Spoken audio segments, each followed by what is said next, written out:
What's up, Tigers? We're here at McGregor Park where one of Texas Southern's most talented infielders on the baseball team, Mr. Bryce Hughes, is joining us today. Thank you for joining us. Happy to be here. Man, you are killing it out here on this very field this season. Let's talk about your journey in baseball and take us through the whole thing up until you arrived here at Texas Southern. That's a long journey. Started off out of high school, just really not having much to go off of, having to go to community college out the gate, and then just working my way to get here. It's been a long journey. Now, you made a couple stops, like you said, you're from Baytown, Texas, kind of right up the street from here, but you went to Alvin College first, and then Nebraska. Let's talk about, kind of the damage you did out there at Alvin College, and then how you made the choice to go all the way to Nebraska, University of Nebraska.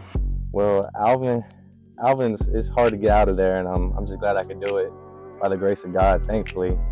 Did my damage there, like you said, and then went to Nebraska for a year or two, and just didn't work out there. So, just had to change the scenery up, come back home, and I'm loving it here so far. You were able to secure your bachelor's degree. Okay. So let's talk about what you got your bachelor's in and kind of what spearheaded you choosing to get your master's degree and where you're getting it.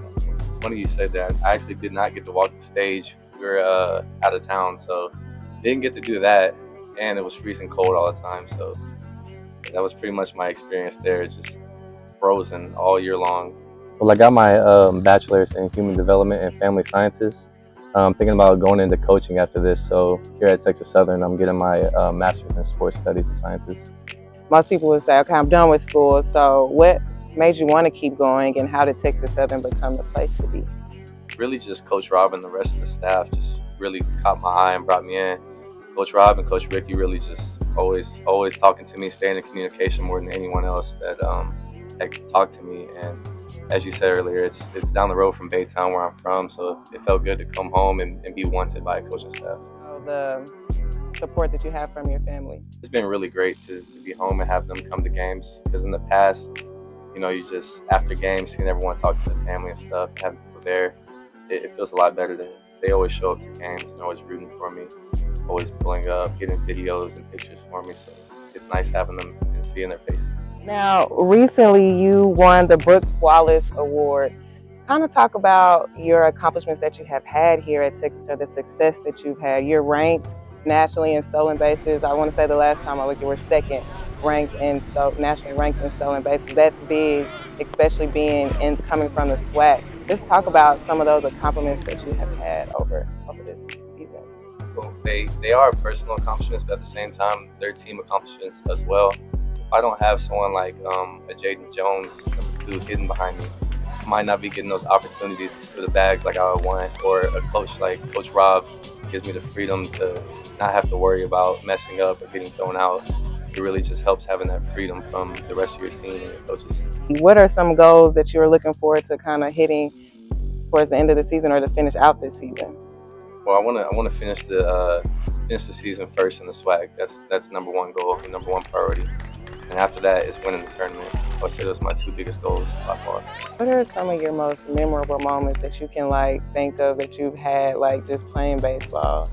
I would say the long days.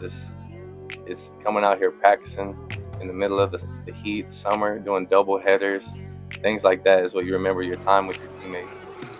It's not some of the stuff that other people think about, like the home runs or the stolen bases. It's really just the time with you guys. We really get it going in the dugout and on the field. Bus rides are energy is just always high, no matter what we're doing, where we're going, where we're at. It's always up. You're going to have a good day. What does that day look like? What is the music? What's the soundtrack to that day? How it got to go? First, it starts with breakfast. You got to have a big breakfast. I'm a big breakfast guy, so I would say that. And the soundtrack throughout the day, I like more chill vibes on game day, so I would probably say a Morgan Wallen for the rest of the whole day. And then closer leading up to game, I get more hyped up with the music. I say me and the rest of the guys on the team really jam, I have Young Boy or more stuff like that. When you finish up here at Texas Southern, what do you want your legacy to be? What do you want people to remember about you? I think it just comes down to winning. I want to be remembered as a winner, because that is a personal and a team goal. Like I said earlier, winning just people remember you differently when you win.